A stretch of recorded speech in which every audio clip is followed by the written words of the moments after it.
guys, we are continuing with the adventures of Chatter the Red Squirrel. I don't know for this one for sure, but Jack and Ethan have been listening to some of our stuff. So why don't you guys say hi to them here, and then you can say hi to them as well on the science, because they're listening to us there. So can you say hi, Jack and Ethan? Hi, Jack and Ethan. I'll show you pictures of them when we're done, if you help me remember. I know you won't forget. And hi, Bert, Kaylee, and James. Can you say hi to Bert and Kaylee and James? Hi. And then all your cousins? And then all my cousins. Good morning. Hi, all my cousins. Is your mom listening? I don't know if he's listening to this one. Okay. You're on chapter 7, How Chatter Had Fooled Peter Rabbit. Here we go. Chatter the Red Squirrel is a scamp himself and not to be trusted. Nobody in the Green Forest or in the Green Meadow trusts him, and people who cannot be trusted themselves never trust anyone else. Chatter never does. He is always suspicious. So when Peter Rabbit had said goodbye and started for the dear old briar patch without knowing where Chatter's new house was, Chatter had made up his mind right away that Peter would never be satisfied until he knew, or thought he knew, where the new house was. You see, he knew all about Peter's dreadful curiosity. To want to know about some things, and sometimes you want to know about things you shouldn't want to know about. What, Mom? I couldn't hear him. To want to know about things, and sometimes including wanting to know about things you shouldn't know about. Okay. He watched Peter out of sight. Then he slipped down out of sight himself between the stones of the old wall. I know what Peter will do, he said to himself. Peter will come sneaking back and hide where he can watch me, and so find out where my new house is. I'll just stay here long enough to give him a chance to hide, and then I'll fool him. You see, Chatter knew that if he had been in Peter's place, trick, he would have done just that thing. So he waited a little while. How does he trick You're going to find out if you stop interrupting.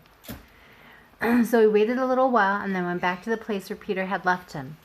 There he sat and pretended to be looking in the direction in which Peter had gone, as if to make sure that Peter was really on his way home. But all that time, Chatter was watching out of the corner of his eye to see if Peter was hiding anywhere near. He didn't see Peter, but he didn't have the least doubt that Peter was somewhere about. After a while, he ran over to a hole between the stones in the old wall and pretended to be very busy there, just as if it really was the new house he had found. Gwynnie, sit up, please. He kept popping in and out and looking around as if he was afraid that something was watching him. He even got some dry leaves and took them inside as if making a bed. All the time, although he hadn't seen a sign of Peter, he didn't have the least doubt in the world that Peter was watching him. When he grew tired... Hang on. When he grew tired, a new idea popped into his shrewd little head. He popped out of the hole and sat up on the wall. Then he said aloud the verse which had made Peter's ears burn so. He had meant to make Peter's ears burn. He said the verse just as if he really did believe that Peter was not spying on him and was glad of it. How did he trick him? He pretended that there was a house. He pretended he had found his house and that it was someplace different than it actually was. When he had finished, he whisked out of the sight again to give Peter a chance to get away. But this time Chatter did some peeking himself. He hid where Peter couldn't see him, but where he himself could see both ways along the old stone wall. So it was that he saw Peter crawl out from under the little bush where he had been hiding and sneak away in the direction of the old briar patch. And he knew that this time Peter had gone for good. Then Chatter laughed and laughed to think how he had fooled Peter Rabbit, and wished that he could pat himself on the back for being so smart.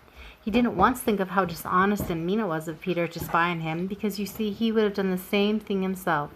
One has to have one's wits very sharp these days to keep a secret, chuckled Chatterer. But over in the old briar patch that afternoon, Peter Rabbit sat very thoughtful and very much ashamed. The thought that he had found out where Chatterer's new house was didn't give him the pleasure that he had thought it would. His ears still burned, for he thought that Chatterer supposed him honest when he wasn't. I believe I'll go over tomorrow and tell Chatter all about it and how mean I have been, said he at last. And when he had made up his mind to do this, he felt better. And all that time he hadn't found Chatterer's new house at all. You see, it was the old home of Drummer the Woodpecker and an old apple tree that Chatterer had decided to live in. That is chapter 7. Mom, how does these stuff make electricity? We'll talk about that later. This is The Adventures of Chatter the Red Squirrel by Thornton W. Burks. And we will talk with you tomorrow. Can you guys say goodbye? Edward, please don't put your prints on my wall. I've cleaned it up a million times. Say goodbye. Goodbye.